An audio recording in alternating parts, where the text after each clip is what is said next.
नमस्कार विद्यार्थी मित्र हो, नेहमीप्रमाणे या व्हिडिओमध्ये तुमचं खूप खूप स्वागत. विद्यार्थी मित्र हो, आज आपण इयत्ता 7वी विषय इतिहास प्रकरण 4 आणि आपण जे प्रकरण 4 अभ्यासतो आहोत शिवपूर्वकालीन महाराष्ट्र, त्याचा हा भाग 2 आहे आणि पहिला भाग आपण यापूर्वी अभ्यासलेला आहे. शिवपूर्वकालीन महाराष्ट्र या संपूर्ण पाठाचे सोप्या भाषेतलं स्पष्टीकरण तुम्हाला या व्हिडिओमध्ये ऐकायला मिळणार आहे. आपण भाग 1 जो अभ्यासलेला आहे तर त्या व्हिडिओची लिंक मी डिस्क्रिप्शन बॉक्समध्ये ठेवलेली आहे. ज्या विद्यार्थ्यांनी या प्रकरणाचा भाग 1 अजून अभ्यासलेला नाही त्यांनी डिस्क्रिप्शन बॉक्समध्ये मी दिलेली जी लिंक आहे ती जर तुम्ही ओपन केलीत तर तुम्हाला हा भाग 1 ऐकता येईल, पाहता येईल.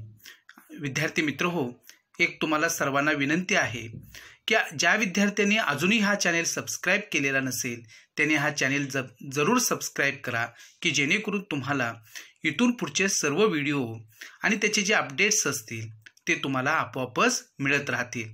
ठीक आहे, आपण आता वेळ वाया न घालवता या प्रकरणाला सुरुवात करूया. चला तर मग अभ्यासूया शिवपूर्वकालीन महाराष्ट्र भाग 2.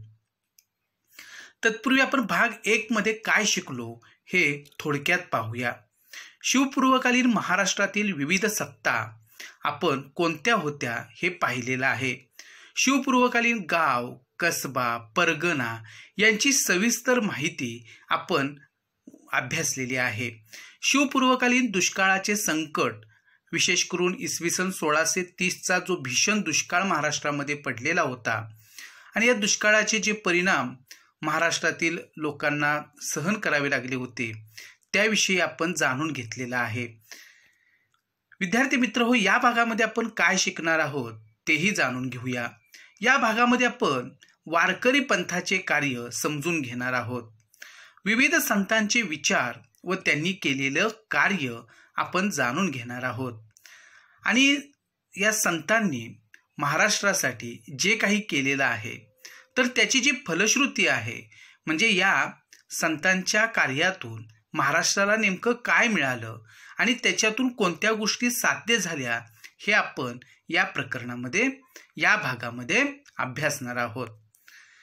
आता सर्वप्रथम आपण वारकरी पंथाचे जे कार्य आहे ते जाणून घेऊया.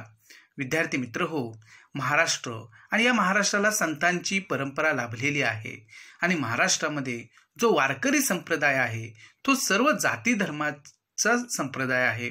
सर्व जाती धर्माचे लोक या वारकरी संप्रदायामध्ये आहेत आणि वारकरी संप्रदायानं एक प्रकारे सगळ्या जातीभेदाला नाकारून सगळ्या लोकांना एकत्रित आणण्याचं काम केलं आणि म्हणून एक प्रकारची जी आध्यात्मिक लोकशाही आहे ती या संप्रदायामध्ये असलेली आपल्याला पाहायला मिळते. आणि संत ज्ञानेश्वरांनी हा जो वारकरी संप्रदाय महाराष्ट्रामध्ये निर्माण केला आणि या वारकरी संप्रदायामुळे महाराष्ट्रामध्ये जो विचार रुजलेला आहे, सामाजिक परिवर्तनाला जी चालना मिळालेली आहे तर ती आपण जाणून घेऊया.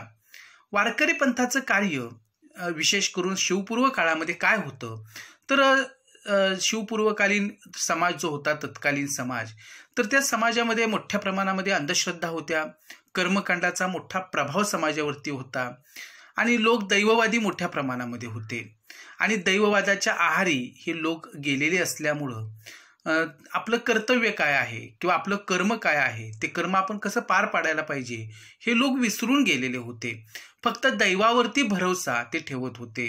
त्यांची प्रयत्नशीलता थंडावली होती आणि आपण काहीतरी करायला हवं, आपलं कर्तव्य आपण पार पाडायला हवं आणि कर्तव्य म्हणजेच आपलं धर्माचं पालन आहे हे कुणीतरी सांगायला हवं होतं समाजाला.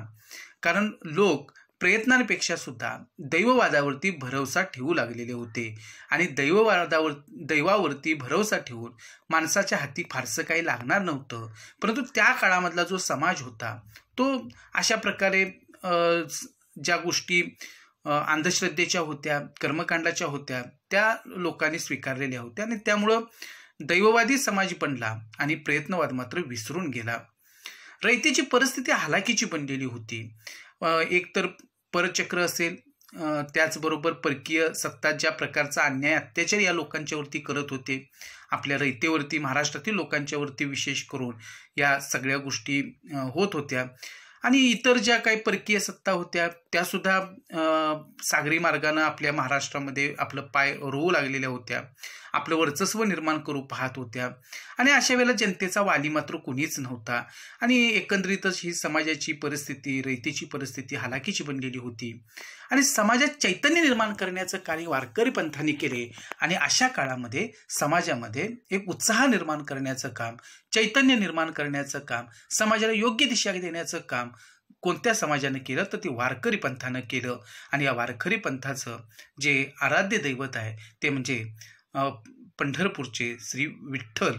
आणि श्री विठ्ठल हे केवळ आपल्या महाराष्ट्राचं नव्हे तर भारताचं एक आराध्य दैवत आहे असं म्हटलं तरी वावगं ठरणार नाही. कारण सगळेच लोक पंढरपूर या तीर्थक्षेत्री देशातले येत असतात. आणि वारकरी संप्रदायाचा जो विचार आहे तर तो विचार ज्यांना ज्यांना पटलेला आहे किंवा जे वारकरी संप्रदायातील विचारांप्रमाणे आचरण करतात ते सगळे या तीर्थक्षेत्राच्या ठिकाणी जातात. आणि श्री विठ्ठल जे आराध्य दैवत आहे तर त्याच्या चरणी लीन होतात. आणि महाराष्ट्राची ही परंपरा फार मोठी आहे. आणि आजही वारकरी संप्रदाय महाराष्ट्रामध्ये आहे. आणि अनेक म्हणजे आपल्या घरातले असतील किंवा आपल्या आजूबाजूचे लोक मोठ्या प्रमाणामध्ये वारकरी संप्रदायाचं जे पालन आहे किंवा वारकरी संप्रदायामध्ये जो सहभाग या लोकांचा आहे तर तो असलेला आजही आपल्याला दिसतो. आपण जर बघितलं तर ह्या वारकरी संप्रदायामध्ये संत नामदेव, संत ज्ञानेश्वर हे प्रमुख संत होऊन गेले. आणि त्याचबरोबर या वारकरी संप्रदायामध्ये विविध जाती धर्मातील संत सुद्धा झालेले आहेत. आणि या संतांनी सगळ्या समाजाला एकत्र आणण्याचं काम केलं, समाजामध्ये समता निर्माण करण्याचं काम केलं. कारण वारकरी संप्रदाय हा सगळ्या जाती धर्माच्या लोकांना सामावून घेणारा संप्रदाय आहे.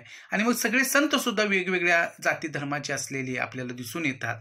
संत चोखामेळा असतील, संत गोरोबा असतील, संत सावता असतील, संत नरहरी असतील, हे सगळे संत जे आहेत, संत सेना आहेत, संत शेख महम्मद आहेत, की जरी मुस्लिम धर्माचे ते असले तरी वारकरी संप्रदायाचे वारकरी संप्रदायाने वारकरी संप्रदायाचा विचार त्यांना पटलेला आहे.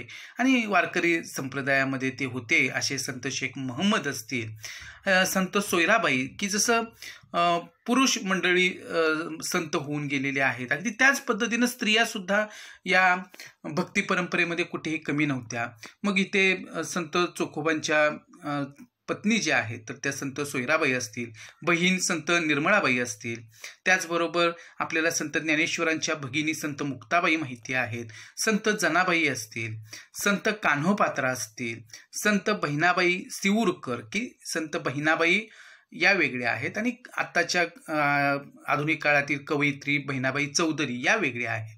आणि इथं आपण संत बहिणाबाईंचा उल्लेख इथं पाहतो आहोत, संत बहिणाबाई सिऊरकर. आणि अशा पद्धतीनं ह्या सगळ्या महिला संत ज्या आहेत तर त्यांनी सुद्धा हे दाखवून दिलेले आहे की या भक्ती परंपरेमध्ये स्त्रिया सुद्धा कुठे मागे नव्हत्या. आणि अशा पद्धतीनं ही सगळी वारकरी संप्रदायाची परंपरा महाराष्ट्रामध्ये निर्माण झाली. या वारकरी संप्रदायामध्ये समाजातील सर्व स्तरातील संत जे आहेत तर ते सहभागी झालेले होते. या संत चळवळीचं जे केंद्र आहे ते अर्थातच आपल्याला सर्वांना माहिती आहे की पंढरपूर हे या चळवळीचं केंद्र आहे. आणि श्री विठ्ठल हे या संप्रदायाचं आराध्य दैवत आहे हे आत्ताच आपण पाहिलेलं आहे. चंद्रभागेच्या काठी कीर्तन, सहभोजन, भजन या माध्यमातून या संप्रदायानं समतेचा प्रसार जो आहे तो समाजामध्ये केला. सगळ्या लोकांना सामावून घेतला आपल्या संप्रदायामध्ये. आणि एक साधा आचार धर्म जो आहे तो लोकांना दिला, लोकांना तो पटला. आणि बरेच लोक जे आहेत आपल्या महाराष्ट्रामध्ये की ह्या वारकरी संप्रदायाला मानणारे आहेत. कारण वारकरी संप्रदायाचा जो आचार धर्म आहे तर त्याचं अनुकरण करायलाही सोपं आहे. आणि हा धर्म जो आहे तर तो भेदभाव न मानणारा आहे.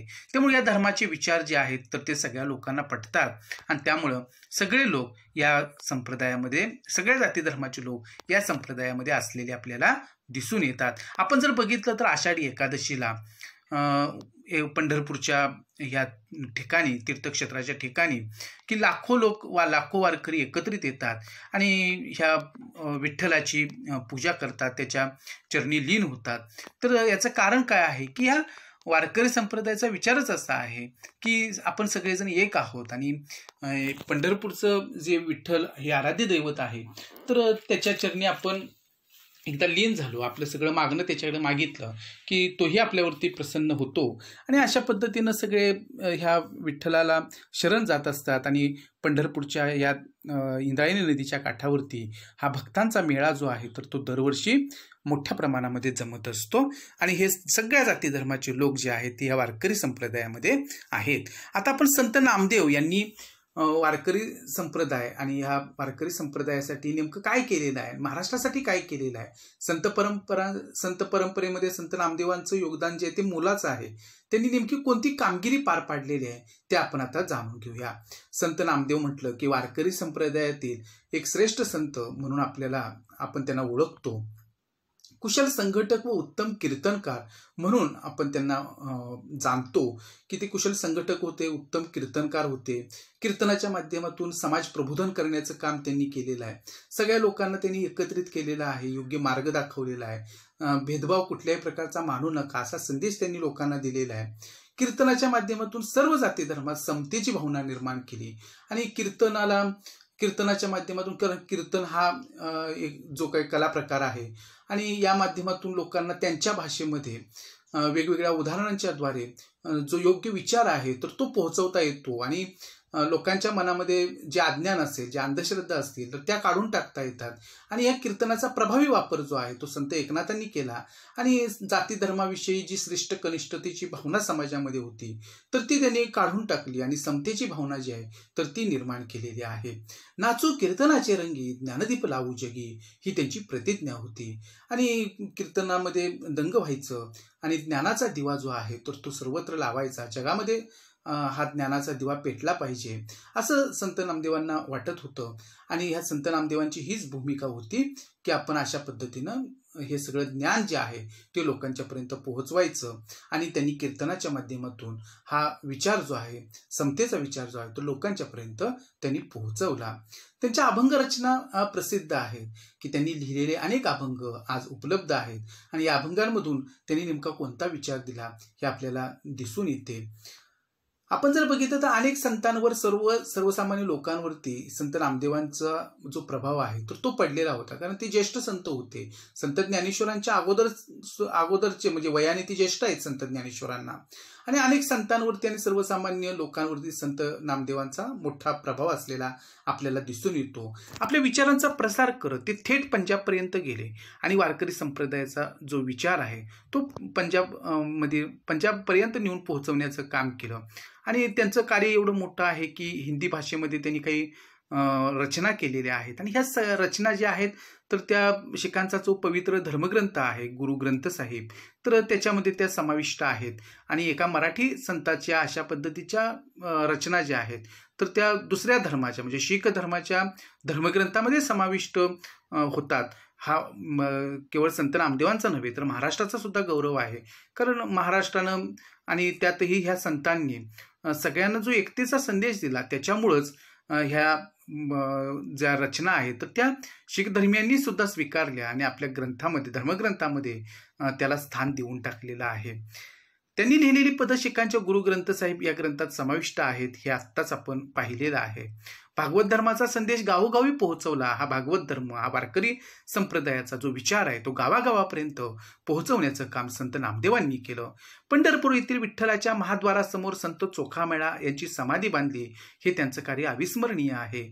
आणि संत चोखामेळा अस्पृश्य समाजातील पण त्यांची समाधी जी आहे तर ती विठ्ठलाच्या महाद्वारासमोर जी आहे तर ती त्यांनी त्या काळामध्ये बांधली. आणि खरं तर ही फार मोठी गोष्ट होती त्या काळाच्या दृष्टीनं, क्रांतिकारक गोष्ट होती आणि हे त्यांचं कार्य जे आहे तर ते अविस्मरणीय राहिलेलं आहे. थोडक्यात संत नामदेवांनी जो समतेचा संदेश दिला, जातीभेदाचा विचार समाजातून काढून टाकण्याचा प्रयत्न केला, हे त्यांचं कार्य जे आहे तर ते महाराष्ट्राच्या दृष्टीनं खूप मोठं आहे. आणि महाराष्ट्र हा पुरोगामी जो मानला जातो, आधुनिक विचारांचा जो मानला जातो, तर त्याच्यामध्ये संतांनी दिलेले जे विचार आहेत तर ते आपल्या दृष्टीनं फार मोठे विचार आहेत आणि त्याच्यामुळंच महाराष्ट्राची पुरोगामी महाराष्ट्र अशी ओळख निर्माण झालेली आहे. आता आपण संत ज्ञानेश्वरांचा परिचय करून घेऊया. संत ज्ञानेश्वर माहिती नाहीत असं आपल्यामध्ये कुणीही असणार नाही, कारण संत ज्ञानेश्वरांनी जे ज्ञानेश्वरीच्या रूपानं मराठीमध्ये काम केलेलं आहे किंवा महाराष्ट्रामध्ये जे महाराष्ट्राला जी शिकवण त्यांनी दिलेली आहे आपल्या ग्रंथातून, तर ती फार मोठी शिकवण आहे.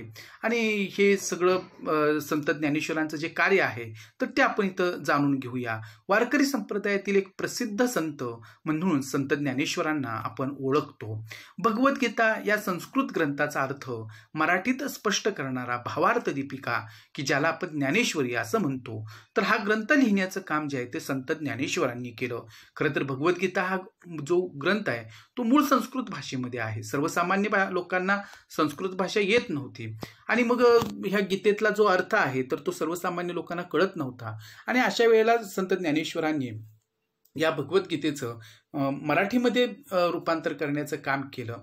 त्यालाच त्या ठिकाणी ही भगवद्गीतेवरची टीका म्हणजे भावार्थ दीपिका हा ग्रंथ, ज्ञानेश्वरी हा ग्रंथ असं म्हटलं जातं. आणि ह्या ज्ञानेश्वरीची रचना संत ज्ञानेश्वरांनी केली. आणि ज्ञानेश्वरीसारखा अजोड ग्रंथ जो आहे की ज्या ग्रंथाची बरोबरी इतर कोणत्या ग्रंथाबरोबर होऊ शकणार नाही, कारण या ग्रंथाला जे स्थान आहे ते आपल्या महाराष्ट्रातील प्रत्येक व्यक्तीच्या हृदयामध्ये स्थान आहे. आपल्या देव्हाऱ्यामध्ये ह्या ग्रंथाला मान दिला जातो, स्थान दिलं जातं. एवढा श्रेष्ठ ग्रंथ जो आहे तो संत ज्ञानेश्वरांनी लिहिला, कारण ज्ञानेश्वरीतले जे विचार आहेत तर ते शाश्वत सत्य सांगणारं, चिरतरुण असे विचार आहेत आणि कोणत्याही काळाला लागू पडणारे असे हे विचार आहेत. आणि म्हणून युगप्रवर्तक संत असं आपण संत ज्ञानेश्वरांना म्हटलं तर ते वावगं ठरणार नाही. तसंच त्यांनी अमृतानुभव नावाचा जो ग्रंथ आहे तर तो ग्रंथही लिहिलेला आहे. संत ज्ञानेश्वरांनी जे ग्रंथ लिहिले आणि जे अभंग, हरिपाठाचे अभंग त्यांचे प्रसिद्ध आहेत, त्याच्यामधून भक्ती मार्गाचं जे महत्त्व आहे ते लोकांना पटवून दिलेलं आहे. सामान्यांना आचरणात आणता येईल असा आचारधर्म सांगितला आणि सर्वसामान्य लोकांना सहजपणे आचरणात आणता येईल असा विचार त्यांनी ह्या वारकरी संप्रदायाचा सांगितला. आणि त्यामुळे लोक आपोआपच वारकरी संप्रदायाकडे आकर्षित झाले. वारकरी संप्रदायाला धर्माची प्रतिष्ठा त्यांनी मिळवून दिली. आणि वारकरी संप्रदाय म्हणजे हा भागवत धर्म आहे आणि या धर्माची प्रतिष्ठा जी आहे तर ती एक प्रकारे संत ज्ञानेश्वरांनी खऱ्या अर्थानं या संप्रदायाला मिळवून दिलेली आहे. अतिशय प्रतिकूल परिस्थितीत जीवन जगावे लागत असूनही त्यांनी आपल्या मनाचे संतुलन ढळू दिले नाही आणि कटुताही बाळगली नाही. संत ज्ञानेश्वरांचं जीवनचरित्र जर तुम्ही वाचलं तर संन्याशाची मुलं म्हणून त्यांना हिणवलं गेलेलं होतं आणि समाजानं एक प्रकारे त्यांना वाळीत टाकण्याचं काम केलेलं होतं. आणि अशा प्रतिकूल परिस्थितीत सुद्धा त्यांनी आपल्या मनाचं संतुलन अजिबात ढळू दिलं नाही, विचलित ते झाले नाहीत आणि कुठली कटुता, रागही लोकांबद्दल बाळगला नाही. उलट त्यांनी ह्या सगळ्या गोष्टी ज्या आहेत तर त्या सहन केल्या आणि समाजाला योग्य दिशा देण्याचं काम केलं. ज्ञानेश्वरीतील पसायदान उदात्त संस्कार करणारे आहे. म्हणजे आपण पसायदान शाळेमध्ये सुद्धा म्हणत असतो. आणि हे विश्वात्मक मागणं जे आहे ते ज्ञानेश्वरांनी केवळ स्वतःसाठी मागितलं नाही, महाराष्ट्रासाठी मागितलं नाही, देशासाठी मागितलं नाही, तर आपल्या संपूर्ण विश्वासाठी हे पसायदान जे आहे तर ते मागितलेलं आहे. आणि याच्यावरून संत ज्ञानेश्वरांचा विश्वात्मक दृष्टिकोन जो आहे तोही आपल्याला दिसून येतो. आणि अशा पद्धतीनं संत ज्ञानेश्वरांनी जे सांगितलेले विचार आहेत तर ते अखिल विश्वातील लोकांसाठी आहेत. बंधू संत निवृत्तीनाथ आणि संत ज्ञानेश्वरांचे जे भाऊ आहेत निवृत्तीनाथ, संत सोपानदेव व त्यांच्या भगिनी संत मुक्ताबाई यांनी लिहिलेल्या काव्यरचना सुद्धा प्रसिद्ध आहेत. एकंदरीतच महाराष्ट्रामध्ये संत ज्ञानेश्वरांचं संत परंपरेमध्ये असणारं जे स्थान आहे तर ते फार मोठं आहे. आणि संत बहिणाबाईंनी त्यांचं खूप सुंदर वर्णन केलेलं आहे की ज्ञानदेवे रचिला पाया उभारिले देवालया.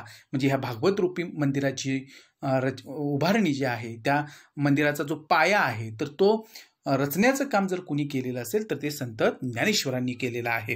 आता आपण संत एकनाथांची माहिती घेऊया.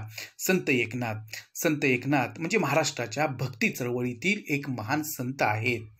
अभंग, गवळणी, भारुडे ह्या सगळ्या रचना ज्या आहेत तर त्या मोठ्या प्रमाणामध्ये आपल्या मराठीमध्ये आणण्याचं काम किंवा हे सगळे जे कला प्रकार आहेत की लोकांना आवडणारे जे प्रकार आहेत तर त्याच्यामधून त्यांनी लोकांशी संवाद साधून एक परिवर्तन जे आहे समाजामध्ये किंवा वारकरी संप्रदायाचा जो विचार आहे तर तो रुजवण्याचं काम जे आहे ते संत एकनाथांनी केलं आणि त्याच्यासाठी अभंग असतील, गवळणी असतील, भारुडे असतील यांचा उपयोग त्यांनी केलेला आहे. भागवत धर्माची मांडणी सोपी व सविस्तर केलेली आहे आणि ह्या वारकरी संप्रदायाची जी मांडणी आहे ती अतिशय सोपी आणि सविस्तरपणे त्यांनी करून दिलेली आहे. भावार्थ रामायणात रामकथेच्या निमित्तानं लोकजीवनाचं चित्र त्यांनी रेखाटलं आहे आणि भावार्थ रामायण हा त्यांचा प्रसिद्ध ग्रंथ आहे आणि या ग्रंथामध्ये रामाची कथा सांगत असतानाच त्या काळामधील लोकजीवन जे आहे, समाजजीवन जे आहे त्याचंही वर्णन केलेलं आहे आणि यावरून आपल्याला साध्या सोप्या भाषेमध्ये रामायण काळातील समाज जीवन नेमकं कोणत्या प्रकारचं होतं हेही कळतं. त्यावेळच्या प्रथा परंपरा आपल्याला लक्षात येतात. त्यांनी भागवत या संस्कृत ग्रंथाच्या भक्तिविषयक भागाचा अर्थ मराठीत विशद केला आहे आणि त्यांनी भागवत या संस्कृत ग्रंथाचा जो भक्तिविषयक भाग आहे तर त्याचा अर्थ मराठीमध्ये स्पष्ट करून सांगितलेला आहे. त्यांच्या अभंगात जिव्हाळा आहे. त्यांनी लिहिलेले सगळे अभंग जे आहेत तर ते अत्यंत जिव्हाळ्यानं लिहिलेले आहेत. परमार्थ प्राप्तीसाठी संसार सोडण्याची आवश्यकता नाही हे स्वतःच्या उदाहरणातून दाखवून दिले आणि संसारामध्ये राहूनही, प्रपंचामध्ये राहूनही आपल्याला परमार्थ प्राप्ती करता येते, परमेश्वराची भक्ती करता येते आणि आपण जी मोक्षप्राप्ती आपल्या मनामध्ये असते की ह्या जन्ममृत्यूच्या फेऱ्यातून आपली मुक्तता व्हावी आणि म्हणून आपण जे पुण्याचं काम आहे ते जे करत असतो आणि त्यासाठी परमार्थाचा मार्ग जो आहे तर तो स्वीकारत असतो. तर हे सगळं करत असताना आपल्याला संसार सोडण्याची आवश्यकता नाही. संसारामध्ये राहून सुद्धा आपण ही परमार्थ प्राप्ती करू शकतो हे त्यांनी स्वतःच्या उदाहरणातून लोकांना सांगितलेलं आहे. ते खऱ्या अर्थानं लोकशिक्षक होते आणि लोकशिक्षकाची भूमिका त्यांनी आयुष्यभर पार पाडली. आपली मराठी भाषा कोणत्याही भाषेपेक्षा कमी नाही असं ते मानत आणि मराठी भाषेचा अभिमान संत एकनाथांना खूप होता आणि हे आपल्याला त्यांच्या ह्या ओळीवरून लक्षात येतं. संस्कृत वाणी देवे केली तरी प्राकृत काय चोरापासूनही आली.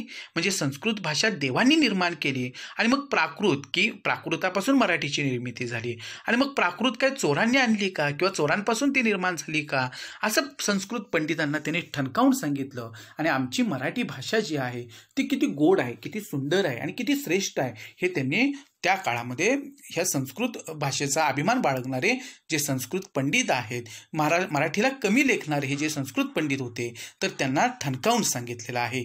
इतर धर्माचा तिरस्कार करणाऱ्यांवरती त्यांनी कडक टीका केली की सगळेच धर्म श्रेष्ठ आहेत आणि प्रत्येक धर्माचे विचार हे श्रेष्ठ आहेत. आपल्याला जो धर्म पटेल, ज्या धर्माचे विचार पटतील तो धर्म त्या धर्माचं आपण पालन करावं असं त्यांचं मत होतं आणि म्हणून आपल्या धर्माचा अभिमान बाळगत असताना इतर धर्माचा आपण द्वेष करता कामा नये हा विचार संत एकनाथांनी दिलेला आहे लोकांना.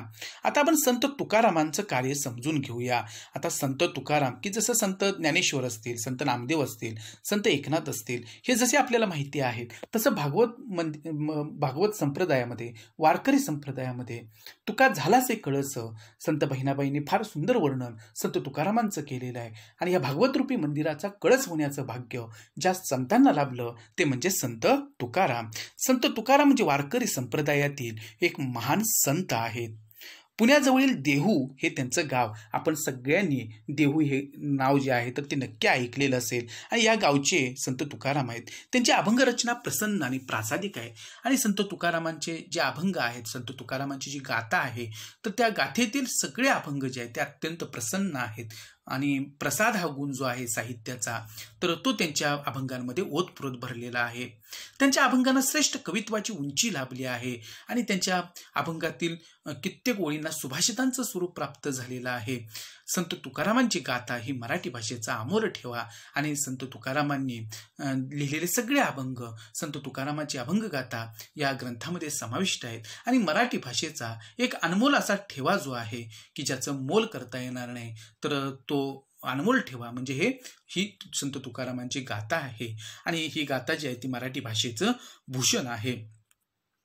रंजल्या गांजल्यामध्ये देवत्व पाहण्यास सांगितलेलं आहे संत तुकारामांनी की संत तुकाराम म्हणतात की जे पीडित लोक आहेत, ज्यांच्यावरती अन्याय होतो आहे, जे गरीब लोक आहेत आणि ज्यांना जे रंजले गांजलेले आहेत, की त्यांना खऱ्या अर्थानं आधाराची गरज आहे आणि त्यांच्यामध्ये आपण देवत्व बघितलं पाहिजे आणि त्यांची सेवा करणं म्हणजे देवाची पूजा करण्यासारखं आहे आणि ह्या रंजल्या गांजल्यांची तुम्ही सेवा करा असा उपदेश त्यांनी समाजाला केलेला आहे. जे का रंजले गांजले त्यासी म्हणे जो आपुले, तोची साधू ओळखावा देव तेथीची जाणावा. हे त्यांचं वाक्य जे आहे, ह्या त्यांच्या ओळी ज्या आहेत तर त्या अतिशय प्रसिद्ध आहेत, की जे कोणी रंजले गांजलेले असतील त्यांना जे आपलं मानत असतात तेच खरे साधू आहेत, तेच खरे देव आहेत आणि अशा लोकांना आपण मदत करायला पाहिजे असं संत तुकाराम सांगतात. या दृष्टिकोनामुळेच त्यांनी आपल्याकडे असलेली लोकांना दिलेल्या कर्जाची कागदपत्रे इंद्रायणी नदीच्या डोहात बुडवली व कित्येक कुटुंबांना कर्जमुक्त केले. खरं तर संत तुकाराम हे सावकारी असणाऱ्या घरामध्ये जन्माला आलेले होते आणि तरी सुद्धा तर ते संत म्हणून आपल्याला त्यांची ओळख त्यांनी निर्माण केली. खरं तर हे आश्चर्यच आहे, कारण ऐशोरामामध्ये ते राहू शकले असते, सावकारीचा आपला व्यवसाय करून तर ते सुखात राहू शकले असते, पण संत तुकाराम कोण हे आज आपल्याला कळलं सुद्धा नसतं. आणि म्हणून आपल्याकडे जे आहे त्याचा उपयोग जर आपण लोकांसाठी केला तर आपण सुद्धा एक चांगलं जीवन जे आहे तर ते जगू शकतो. संत तुकारामांनी रंजल्या गांजलेल्यांना मदत करावी हा त्यांचा जो दृष्टिकोन आहे, त्यामुळेच त्यांनी त्यांचा जो परंपरागत चालत आलेला जो सावकारीचा व्यवसाय आहे तर त्याच्यातून अनेक लोकांना कर्ज दिली गेलेली होती. तर ही सगळी कर्जाची कागदपत्र त्यांनी इंद्रायणी नदीच्या डोहात बुडवली आणि कित्येक कुटुंबांना त्यांनी कर्जमुक्त केले.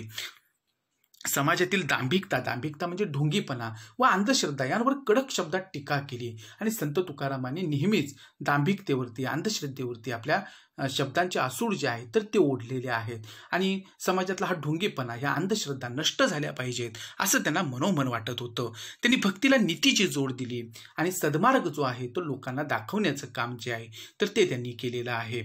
संत तुकारामांनी आपण जर बघितलं तर जोडून या धन उत्तम व्यवहारे, उदास विचारे वेच करी, हे त्यांच्या शिकवणुकीचं सार आहे. की जोडून या धन उत्तम व्यवहारे म्हणजे आपण जे धन मिळवतो आहोत तर ते चांगल्या प्रकारे तुम्ही धन मिळवा आणि उदास विचारे वेच करी आणि उदार मनानं, थोर मनानं ते खर्च सुद्धा करा. म्हणजे आपल्याकडे जे आहे ते इतरांना तुम्ही द्या.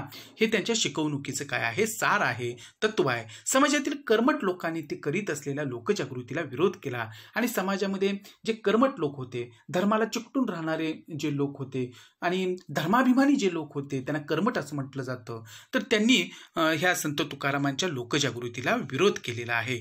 त्यांना मुळात अभंग रचण्याचा अधिकारच नाही असा दावा करून त्यांनी त्यांच्या वह्या इंद्रायणी नदीच्या डोहात बुडवल्या. आणि हे जे काही संत तुकारामांना विरोध करणारे जे लोक होते, कर्मठ लोक जे होते, तर त्यांनी असं म्हटलेलं आहे की संत तुकारामांना अभंग रचण्याचा अधिकारच नाही आणि म्हणून त्यांनी त्यांच्या अभंगाच्या वह्या ज्या असतील तर त्या इंद्रायणी नदीमध्ये बुडवलेल्या आहेत. म्हणजे अशा पद्धतीचे लोक सुद्धा संत तुकारामांना त्या काळामध्ये भेटलेले आहेत आणि त्यांनी या सर्व विरोधाला धीरोदात्तपणे तोंड दिले आणि संत तुकारामांनी सुद्धा अतिशय धीरानं, धाडसानं या सगळ्या गोष्टींना तोंड दिलेलं आहे, त्यांचा सामना केलेला आहे. म्हणजे संतांना कोणत्या कोणत्या गोष्टींना सामोरं जावं लागलं हेही आपल्याला कळतं. त्यांचे शिष्य व सहकारी विविध जाती जमातींचे होते आणि संत तुकारामांचे जे शिष्य होते, त्यांचे सहकारी होते, ते सुद्धा विविध जाती धर्मातील लोक होते. म्हणजे हे सगळे संत जे आहेत ते कुठल्याही प्रकारचा जातीभेद न मानणारे होते आणि हा समतेचा विचार जो आहे तो त्यांनी समाजामध्ये रुजवलेला होता. आणि त्यांचे शिष्य सुद्धा या अशा प्रकारे विविध जाती धर्माचे होते. नावजी माळी, गवनर शेठ वाणी, संताजी जनगाडे, शोभा कासार, बहिणाबाई सिवूरकर म्हणजे संत बहिणाबाई, महाज्यपंत कुलकर्णी ही त्यातील काही नावे. म्हणजे ही सगळी नावं, त्यांची आडनावं जरी आपल्याला बघितली तर ही विविध जाती धर्मातील सगळे शिष्य संत तुकारामांचे असलेले आपल्याला दिसून येतात. आणि यातील गंगाराम पंत मवाळ आणि संताजी जनगाडे यांनी संत तुकारामांचे अभंग लिहून ठेवले, ही त्यांची महत्त्वाची कामगिरी होय. आणि संत तुकारामांचे जे अभंग लोकांच्या तोंडी अभंग राहिलेले होते, जरी त्यांच्या अभंगाच्या वह्या इंद्रायणी नदीमध्ये टाकून दिल्या गेलेल्या होत्या, बुडवून टाकण्यात आलेल्या होत्या, तरी सुद्धा लोकांच्या तोंडी संत तुकारामांचे अभंग मुखोद्गत होते. आणि हे सगळे अभंग लिहून काढण्याचं काम गंगारामपंत मवाळ आणि संताजी जनगाडे यांनी केलं. आणि म्हणून हे सगळे अभंग आपल्यापर्यंत येऊन पोहोचले. आणि संत तुकारामांचे हे अभंग असेच अभंग आहेत की जे लोकांच्या मुखी एवढे बसलेले आहेत की ते कधीच नष्ट होणं शक्य नाही. आणि अशा पद्धतीने ह्या संत तुकारामांच्या अभंगांचं वैशिष्ट्य आहे. आता एकंदर एकंदरीत सगळ्या संतांचं आपण कार्य बघितलं तर ह्या संत कार्याची फलश्रुती काय होती, काय साध्य झालं ह्या सगळ्या संत कार्यातून. सर संतांनी लोकांना समतेचा संदेश दिला की तुम्ही सगळेजण गुण्यागोविंदानं एकत्रितपणे राहायला हवं, जातीभेद मानता कामा नये, सगळ्यांनी आपण एक आहोत या भावनेनं राहायला पाहिजे. हा समतेचा विचार जो आहे हा मोठा विचार आहे, समाजाला एकत्र आणण्याचा हा विचार आहे, तो संतांनी दिलेला आहे. माणुसकी व मानवता धर्म या संतांनी आपल्या महाराष्ट्राला शिकवण्याचं काम केलं. त्यांच्या कार्यामुळे लोकजागृती झाली. जे संतांनी उपदेश केले त्याच्यातून समाजामध्ये एक प्रकारचं नवीन विचार आले, प्रबोधन व्हायला लागलं. एकमेकांवर प्रेम करावं, एकत्र यावे, एकजुटीने राहावे हा संदेश संतांच्या विचारातून लोकांना मिळाला. परचक्र असेल, दुष्काळजन्य परिस्थिती असेल, इतर सगळी निसर्ग संकटे असतील, कसं जगावं अशा वेळेला ह्या संदर्भामध्ये संतांनी केलेला जो उपदेश होता तो लोकांना मोठा आधार वाटलेला आहे. कारण लोक कोलमडून पडण्याची वेळ जेव्हा जेव्हा येत होती तेव्हा तेव्हा ह्या संतांनी ह्या लोकांना सावरण्याचं काम केलेलं आहे आपल्या विचारांच्या आधारे, आणि ह्या लोकांना पुन्हा ह्या संकटातून उभं राहण्यासाठी प्रेरणा दिलेली आहे. आणि हे सगळे संतांचे विचार आहेत, हे संतांनी सांगितलेले जे उपदेश आहेत ते लोकांना एक प्रकारे बळ देणारे ठरलेले आहेत. त्या काळामध्ये संतांनी लोकांना धर्माचा खरा अर्थ सांगितला. म्हणजे धर्म म्हणजे नेमका काय आहे, धर्माचं पालन करणं म्हणजे नेमकं काय आहे, म्हणजे कर्मकांड किंवा दैववादी वृत्ती जी आहे, तर याहीपेक्षा धर्माचा वेगळा अर्थ जो आहे की आपलं कर्तव्य पार पाडणं म्हणजे खऱ्या अर्थानं धर्म आहे. आणि म्हणून कर्माला महत्त्व जे आहे ते संतांनी दिलं. आणि हा धर्माचा खरा अर्थ जो आहे तर तो लोकांच्यापर्यंत पोहोचला. लोकांचे सुखदुःखे लोकांमध्ये राहून समजून घेत भक्ती मार्गाचा त्यांनी पुरस्कार केला. आणि लोकांची सुखदुःख त्यांनी लोकांमध्ये राहूनच समजून घेतलेले आहेत. आणि लोकजीवनाचा ते एक मोठा भाग स्वतः असल्यामुळं लोकांची सुखदुःख त्यांना माहिती होती. आणि याच्यातून काय करायला पाहिजे आणि काय उपाय आहे तर लोकांना एकत्र आणून या भक्ती मार्गामध्ये त्यांचं मन रमवण्याचा प्रयत्न केला आणि भक्ती मार्गातून त्यांचं प्रबोधन घडवण्याचा प्रयत्न केला. हे संतांचं फार मोठं काम तत्कालीन समाजाच्या दृष्टीनं होतं. कर्मठांचा विरोध आणि धर्माला चिकटून राहणारे हे जे कर्मठ होते, धर्माभिमानी लोक होते, की ह्यांचा विरोध सहन करणं हे प्रत्येक संतांना वाटायला हे सगळे लोक अशा प्रकारचे आलेले आहेत. आणि याला हा विरोध जो आहे तो सहन करतच आपल्याला समाज जागृती करायची आहे आणि तो आपल्या कर्तव्याचा भाग आहे असं संत सगळे मानत असायचे. कारण ही गोष्ट तेवढी सोपी नव्हती, समाजाच्या रोषाला सामोरं जाऊन समाजामध्ये बदल घडवून आणणं. पण संतांनी हे सगळं सहन केलं. तुका म्हणे तोची संत सोशी जगाचे आघात. आणि संत तुकारामांनी संतांची व्याख्या केलेली आहे त्या ओळींमध्ये की त्याला संत म्हणावं की जो जगाचे आघात सोसतो. आणि संतांनी सगळे हे जगाचे आघात जे आहेत तर ते सगळे सहन केलेले आहेत आणि म्हणून तर ते संतपदाला पोहोचले. या शब्दात संत तुकारामांनी खऱ्या संतांचे लक्षण सांगितलेलं आहे. शास्त्री पंडितांच्या अवघड भाषेतील धर्म सर्वसामान्यांच्या भाषेमध्ये आणण्याचं सगळ्यात महत्त्वपूर्ण काम संतांनी केलेलं आहे. परमेश्वरापुढे सर्व समान आहेत अशी भूमिका संतांनी मांडली आणि लोकांना एकत्र आणलं. वर्ण व जातीचा अहंकार काढून टाकत आपण सर्वजण परमेश्वराची लेकरे आहोत असं सांगितलं. वर्ण जाती महत्त्वाच्या नाहीत तर आपण सगळेच जण परमेश्वराची लेकरे आहोत. त्यामुळे ह्या सगळ्या जातीभेदाच्या गोष्टी, वर्णद्वेषाच्या गोष्टी ज्या आहेत तर त्या तुम्ही तुमच्या मनातून काढून टाका. त्याच्याबद्दलचा वृथा अभिमान जो आहे, खोटा अभिमान जो आहे तो काढून टाका असं संत तुकारामांनी सांगितलेलं आहे. आपापल्या कामामध्ये परमेश्वर पाहिला पाहिजे ही संतांची शिकवण होती. कांदा मुळा भाजी अवघी विठाई माझी असं संत सावतामाळी सांगतात की ते कर्माचं महत्त्व सांगितलेलं आहे. आणि आपण आपलं जे काम करतो त्याच्यामध्ये तुम्हाला परमेश्वर भेटणार आहे. तुम्ही शेती करत असाल तर कांदा मुळा भाजी तुम्ही सुंदर प्रकारे पिकवा, तुमच्या शेतामध्ये कष्ट करा, घाम काढा, तिथंच तुम्हाला तुमचा परमेश्वर भेटेल. आणि संत सावतामाळी यांनी ही जी काही गोष्ट सांगितलेली आहे किंवा आपलं कर्म आणि त्या कर्माचं महत्त्व काय आहे आणि आपल्याला परमेश्वर तिथं कसा भेटतो यावरून आपल्याला संतांनी समाजाला कशा प्रकारचा मार्ग दाखवला, कोणत्या प्रकारचं कर्तव्य पार पाडायला सांगितलं याची आपल्याला कल्पना येते. समाजाच्या नैतिक जाणीवा विकसित केल्या आणि खऱ्या अर्थानं समाजाची उभारणी नैतिक पायावरती जर झाली तरच तो समाज दीर्घकाळ टिकून राहतो. आणि इथे संतांनी समाजाची जी नैतिक बैठक आहे किंवा नैतिक जाणीवा ज्या आहेत तर त्या अधिक विकसित करण्याचा प्रयत्न केलेला आहे, त्या अधिक भक्कम करण्याचा प्रयत्न केलेला आहे. आणि हे संतांचं काम फार मोठं कार्य आहे. आणि ह्या सगळ्या संतांनी या महाराष्ट्रासाठी जे कार्य केलं तर ते खूप मोलाचं कार्य आहे. आणि म्हणूनच नंतरच्या काळामध्ये छत्रपती शिवाजी महाराजांना हिंदवी स्वराज्याची स्थापना करणं शक्य झालेलं आहे.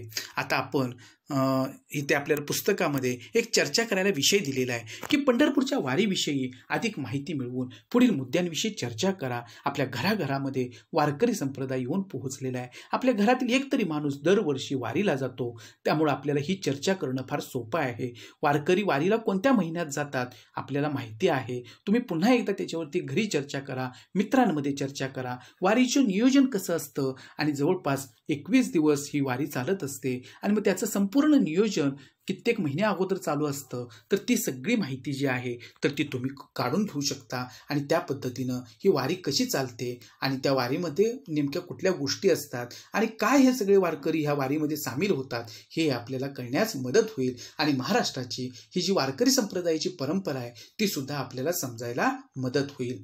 आता आपण रामदास स्वामी यांनी काय कार्य केलेलं आहे ते समजून घेऊया. रामदास स्वामी मराठवाड्यातील जांब या गावचे आहेत आणि मराठवाड्यामधील जांब नावाचं गाव जे आहे त्या गावचे हे रामदास स्वामी आहेत.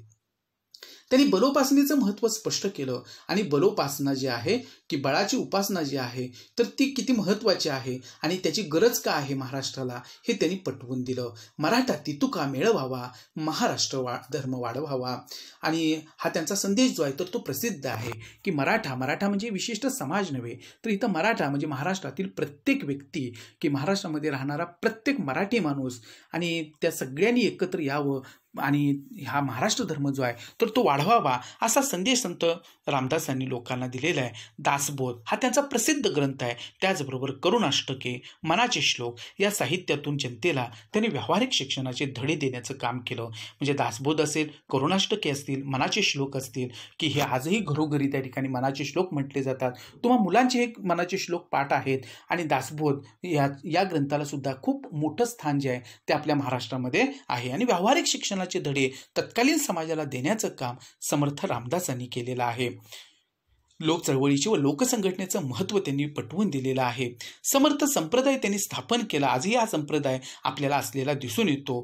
चाफळ हे त्या काळामध्ये या संप्रदायाचं केंद्र होतं. चाफळ हे सातारा जिल्ह्यातील ठिकाण आहे. रामाच्या आणि हनुमानाच्या उपासनेचा प्रसार त्यांनी केलेला आहे. राम आणि हनुमान यांच्या भक्तीचं महत्त्व, उपासनेचं महत्त्व त्यांनी लोकांना पटवून दिलं. आपल्या विचारांच्या प्रसारार्थ त्यांनी भरपूर प्रवास केला आणि आपला हा समर्थ संप्रदायाचा जो विचार आहे तो लोकांना पटवून देण्यासाठी त्यांनी महाराष्ट्रभर प्रवास केलेला आहे. आता पारतंत्र्यातील स्वातंत्र्याच्या ज्या प्रेरणा आहेत म्हणजे शिवपूर्वकालीन महाराष्ट्रातील जे पारतंत्र्य आहे किंवा महाराष्ट्रावरती इतर सत्तांचं राज्य होतं आणि तरीसुद्धा स्वातंत्र्याची इच्छा अनेक लोकांनी व्यक्त केलेली होती. अनेक लोकांनी आपल्या विचारांसाठी किंवा आपल्या विचारांतून हे स्वातंत्र्य आपल्या महाराष्ट्राला का आवश्यक आहे हे सांगितलेलं होतं आणि अशा पद्धतीनं लोक प्रयत्न करत होते. त्यांच्या मनामध्ये हा विचार होता. आपल्याला लक्षात येत असेल की शिवपूर्वकालीन महाराष्ट्रातील राजकीय, सामाजिक आणि सांस्कृतिक परिस्थिती कशी होती हे आत्ता आपण समजून घेतलेलं या प्रकरणामध्ये. म्हणजे या प्रकरणाचा व्हिडिओ भाग 1 आणि व्हिडिओ भाग 2 याच्यामधून आपल्याला त्या काळामधली समाजाची जी परिस्थिती आहे, राजकीय असेल, सामाजिक असेल, सांस्कृतिक असेल, तर हे आता आपल्याला समजलेलं आहे. या काळात महाराष्ट्रात आदिलशाही वगैरे सत्तांच्या नियंत्रणाखाली होता आणि हा महाराष्ट्र जो होता तो स्वतंत्र नव्हता. आदिलशाही असेल, मुघल यायला लागलेले होते, परकीय ज्या सत्ता आहेत त्या आपलं वर्चस्व निर्माण करण्याच्या प्रयत्नात होते आणि अशा सत्तांच्या नियंत्रणाखाली महाराष्ट्र होता. महाराष्ट्रावरती राज्य हे परकीयांचं निर्माण झालेलं होतं आणि त्यामुळे तो अर्थातच स्वतंत्र नव्हता. त्याच्यावरती अनेक नियंत्रणं परकीय सत्तांनी लादलेली होती. असं असलं तरी काही व्यक्ती व विचारधारा स्वातंत्र्याची स्वप्ने पाहत होता आणि असं जरी असलं तरी काही व्यक्ती असतील, काही विचारधारा असतील की त्याच्यातून स्वातंत्र्याचा विचार जो आहे, स्वातंत्र्याची जी स्वप्न आहे तर ती व्यक्त होत होती आणि आपल्याला सुद्धा आपल्या महाराष्ट्राचं एक स्वतंत्र राज्य असावं असं लोकांना वाटत होतं. यामध्ये स्वराज्य संकल्पक शहाजीराजांचे स्थान अग्रभागी होते आणि अशा पद्धतीनं स्वातंत्र्याचं स्वप्न पाहणाऱ्या व्यक्तींमध्ये या स्वराज्याचे संकल्पक म्हणून ज्यांना ओळखले जाते ते म्हणजे शहाजीराजे आणि या शहाजीराजांचं स्थान जे आहे तर याच्यामध्ये खूप महत्त्वाचं आहे, ते अग्रभागी आहे आणि त्यांची जी संकल्पना होती त्याच्यातूनच पुढे छत्रपती छत्रपती शिवाजी महाराजांना प्रेरणा मिळाली आणि हिंदवी स्वराज्याची स्थापना छत्रपती शिवाजी महाराजांनी केली आणि हा जो इतिहास आहे तो आपण पुढील प्रकरणामध्ये अभ्यासणार आहोत. विद्यार्थी मित्र हो, हा व्हिडिओ तुम्ही पहिल्यापासून ते शेवटपर्यंत पाहिला त्याबद्दल तुम्हा सर्वांचं खूप खूप धन्यवाद. तुम्हाला हा व्हिडिओ नक्की आवडला असेल आणि जर आवडला असेल तर चॅनल सबस्क्राईब करायला, शेअर करायला, लाईक करायला अजिबात विसरू नका. पुन्हा भेटू आपण नवीन व्हिडिओसहित पुढील भागामध्ये. तोपर्यंत आपण इथेच थांबू.